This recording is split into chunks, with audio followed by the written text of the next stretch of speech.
US military is finally withdrawn from Afghanistan after 20 years. Are you happy about that? Happy in one way because there was never going to be any military solution in Afghanistan. Anxious that they are leaving.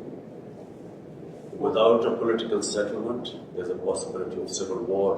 What would a political settlement look like? A political settlement in Afghanistan would mean a sort of a coalition government, a government from the Taliban side and the other side. There is no other solution. Do you think the Americans made a mistake by saying they're getting out by September 11th? Difficult, they have got themselves in such a big mess. They had to give some sort of time frame. But at the moment they gave a time frame, Taliban would have considered that a victory. How do you feel about the prospect of the Taliban effectively controlling Afghanistan? Like, are you happy to welcome them into the community of nations? As far as Pakistan is concerned, whoever represents the people of Afghanistan, we will deal with them. But what if they're not democratically elected? That's not through elections. They've done it through brute force. And does it not concern you on some level that this group of people is accumulating power right next door to you? Look, I'm not a spokesman for Taliban. For me to say, what they are doing or what they shouldn't be doing is pointless right now. In case Taliban go for an all-out victory, there is going to be incredible amount of bloodshed. And let me tell you, the country that is going to suffer the most after Afghanistan is going to be Pakistan. Will you allow the American government to have CIA here in Afghanistan to conduct cross-border counter-terrorism missions against Al-Qaeda, ISIS, or the Taliban? Absolutely not. There's no way we're going to Seriously? Any bases, any sort of action from Pakistani territory into Afghanistan. Absolutely not. Pakistan suffered 70,000 casualties, more than any other country, by joining the American war. We will be partners in peace, not in conflict. Have you spoken to Joe Biden since he took office? No, I haven't. Is there a reason for that? No, whenever he has time, he can speak to me. But at the moment, clearly, he has other priorities. What would you say to him if you had the meeting? You see, the US has a big responsibility as the most powerful nation in the world. They have this huge responsibility in the subcontinent. This is almost 1.4 billion people living in the subcontinent. We are held hostage to one dispute in Kashmir, a disputed territory. According to the United Nations Security Council resolutions, there should have been a plebiscite for the people of Kashmir to decide about their own future. That has never taken place. It's frustrating. Over 100,000 Kashmiris have died in this freedom struggle. And it can easily, if the Americans have the resolve, the will, this can be sorted out. Let's talk about a relationship that many people are concerned about. How are your current relations with Indian Prime Minister Narendra Modi? When I became the Prime Minister, I reached out to him immediately. I said, you come one step towards us, we'll come two towards you. Television, I said this. And I said that, my main concern, my main reason for coming into politics was to eradicate poverty in Pakistan, make it a welfare state. This is why I came, and secondly, rule of law. These were my two slogans, make Pakistan a welfare state, rule of law in Pakistan. And you can the best way to eradicate poverty, not just in Pakistan, in India as well, is to trade with each other. India is a huge market. Pakistan is a market of 220 million people. But it's a door to Central Asia and to the energy corridor, which India is energy short. So we would mutually benefit each other. So I reached out. But I realized that there's, I was up against an ideology. You see, Narendra Modi is RSS. RSS is the party which was formed in the 20s, which idolized the Nazis. You can even Google it. The founding fathers looked up to Hitler and the Nazis and racial purity and all that sort of that ideology. And so we came up, and my government came up against this brick wall. We couldn't go through and we couldn't understand in the beginning. And then it gradually came out when the steps they took in Kashmir. Unilaterally, they took away Kashmir's statehood in 2019, August 5th, 2019. And so since then, we have there's a freeze on our relationship. We cannot start talks until they go back, they take back the steps they took on 5th August 2019 when they unilaterally took away the statehood of Kashmir. I want to ask you about something you talked about on live television. It was a very serious and painful issue.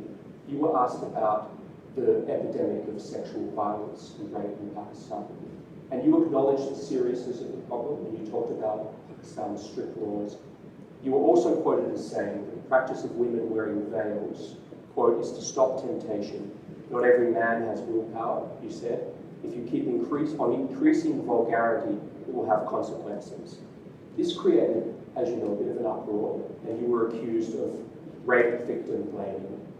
How do you respond to that? It is such nonsense. What was I saying? I said that the fastest crime, when I first came into power, I asked the heads of police, that what is, the crime figures. The crime that was rising the fastest was sex crime. Sex crime was not just rape, it was child abuse. Child abuse was really what really shocked me. And the disturbing thing was that barely 1% got reported. The families of the victims, whether they were girls or whether they were children who were being abused, were so embarrassed that they would not report it. So therefore, what I was saying was that law enforcement can then basically only deal with less than 1%. The rest the society has to deal with. And the society through awareness. And I never said veils, this was never said. I said the concept of parda. Concept of parda is avoid temptation in the society. So, and I went further. We don't have discos here, we don't have nightclubs. You don't have any, like in Western societies, you don't have any places where boy meets girl. So it is a completely different society, way of life here.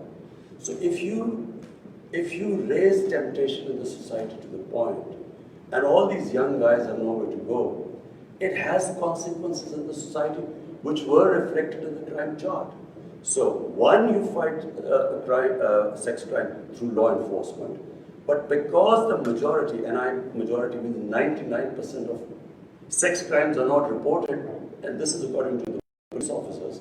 So therefore, the society, public, schools, awareness, teachers, media, everyone must join in because that's how we will sort of raise awareness against sex crimes. So the concept of, I used clearly, I know exactly what I said. I said the concept of parda. Parda is not just it's to reduce temptation in the society. So this is what I'm trying to get, is the clarity, and I'm glad that you can explain this. What are the forms of temptation that need to be curtailed to stop the rise of rape? For one, and remember, rape is less. Okay, sexual violence. What are the forms of temptation? So child abuse is much more than rape. Okay. So these were the shocking things. So, for instance, one thing we also discovered, because then we did a bit of research on mobile phones. Right. Children have mobile phones. Material available on mobile phones. Children have never been, they've never seen such material in human history. It's never happened before. Children have never had this exposure before. So when I said the whole society has to fight, starting from, how do we deal with this? And by the way, we are now trying to find out how to control content on the social media. So that's one, but at the moment it's free for all. And then, television plays, they should be educating people, about the sort of things that children are exposed to. And so when you mean the society, you mean all the various ways, starting from schools, everywhere. The society must fight sex crimes. You also mentioned in that interview Bollywood and Hollywood. Do you believe that Bollywood and Hollywood films have contributed to this rise in sexual violence? Absolutely. When I can only compare when I went to England as an 18-year-old. There were adults-only films. The content on films was completely different. And then we saw it changing throughout. What was taboo maybe in early 70s was acceptable in late 70s. So when on films the content gets X-rated and these become acceptable, clearly it has an effect on the society. X-rated is sort of underground. I mean, you don't really believe the Hollywood films or mainstream Hollywood or Bollywood films are causing a rise in sex. No. You see, what kind of films? Let me tell you, Hollywood, the way it works in the subcontinent, from Hollywood it goes to Bollywood, which is in India, which has completely changed again. What was the Indian film industry in the 70s and the 80s, gradually in the 90s, and what it is now, is completely changed. So the content is completely different. And it has an impact on the society.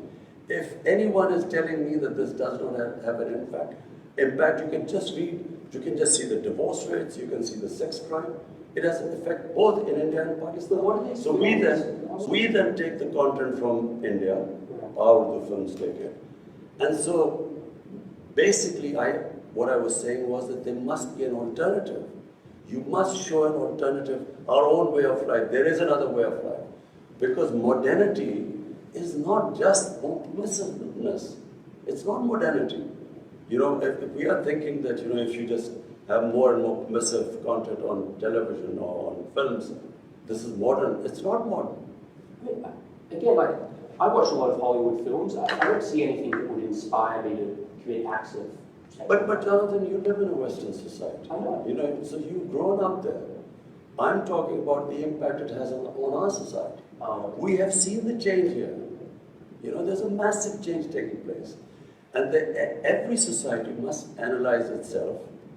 They must work out what are the impact it is having on different segments, and then take steps. Do you think that what women wear has any effect? That that's part of this temptation? Well, if a woman is wearing very few clothes, it will have an impact on the men, unless they're robots. I mean, it's common sense. Yes, but is it really going to provoke acts of sexual violence? It depends which society you live in. If in a society people haven't seen that sort of thing, it will have an impact on them. If you grow up in a society like you, maybe it won't on you. So, I'm not talking... Jonathan, you must understand, this is this problem we face.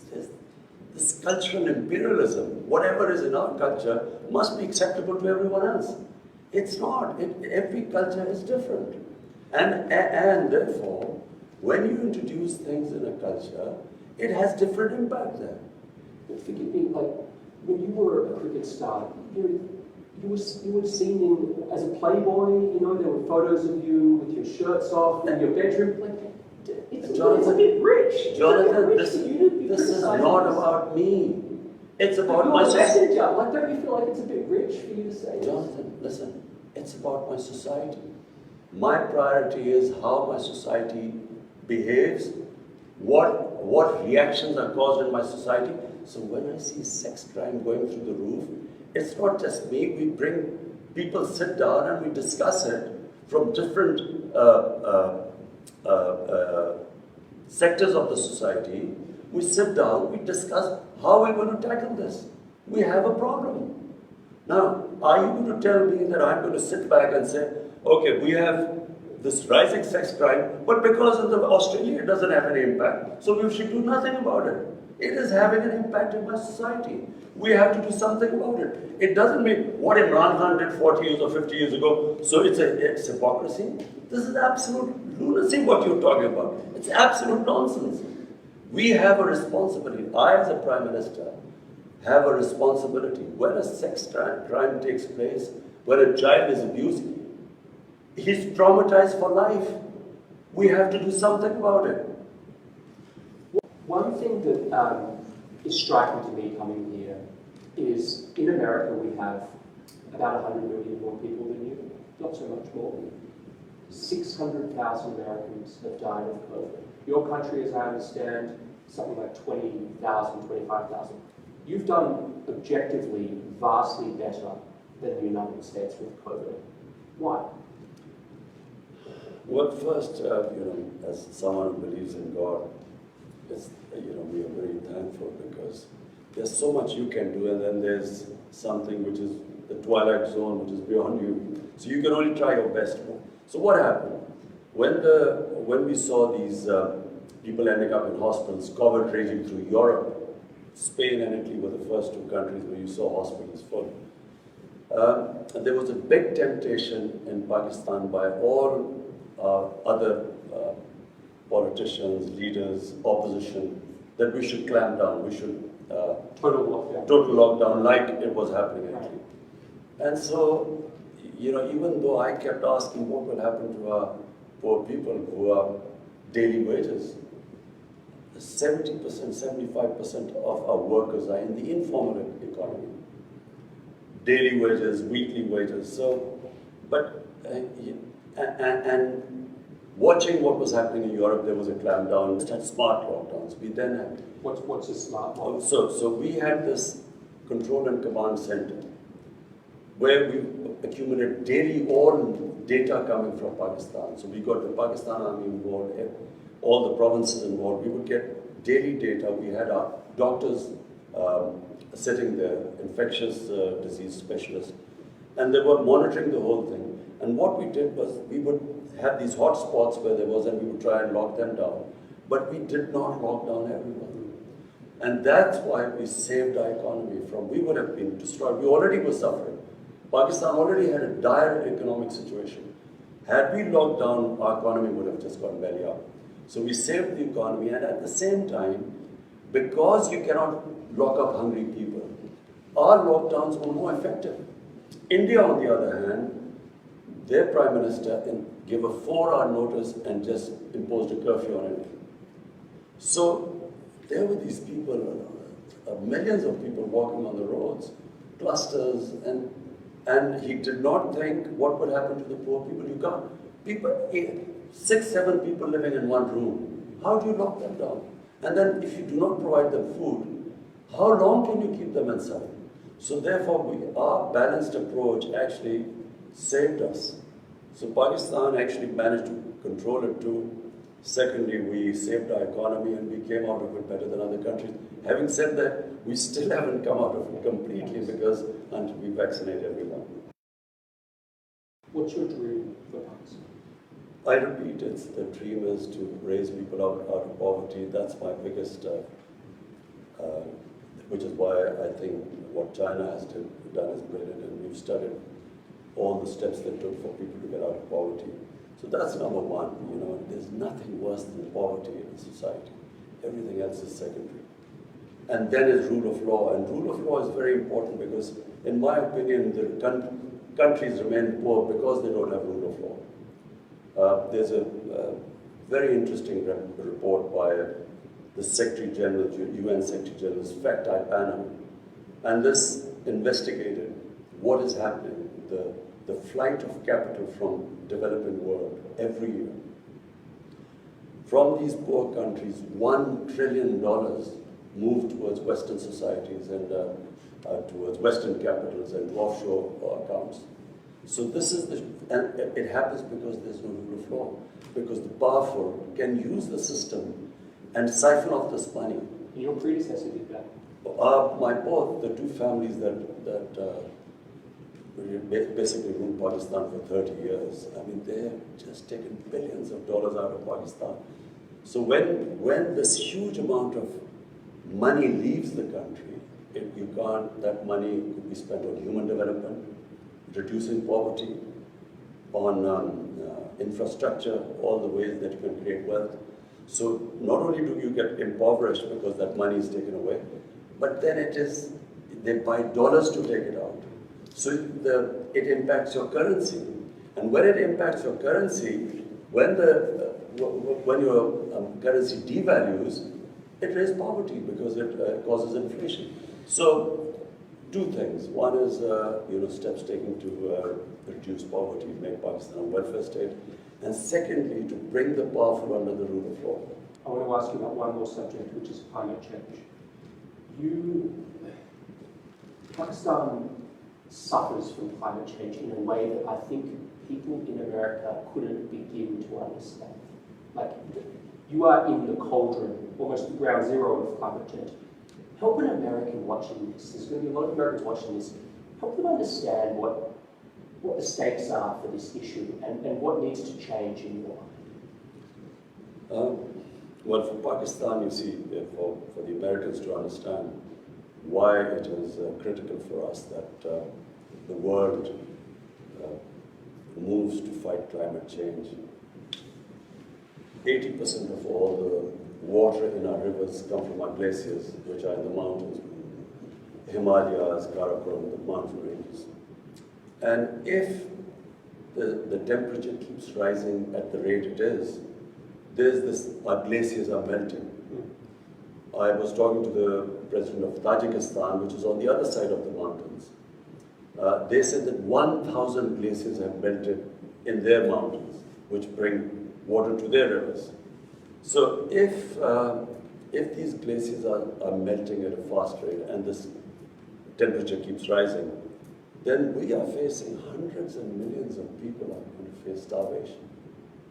So not just Pakistan, I mean India will face the same thing because their Ganges plain is again hundreds of millions of people and they depend on the water from the Himalayas too. So this is the big problem. But Pakistan's contribution to global warming is minuscule. Our emissions are less than 1%. 1 billion from 2013 to 18. Now we planted already another billion, and now we're going for 9 billion more. So the idea is that we should do our best to fight climate change.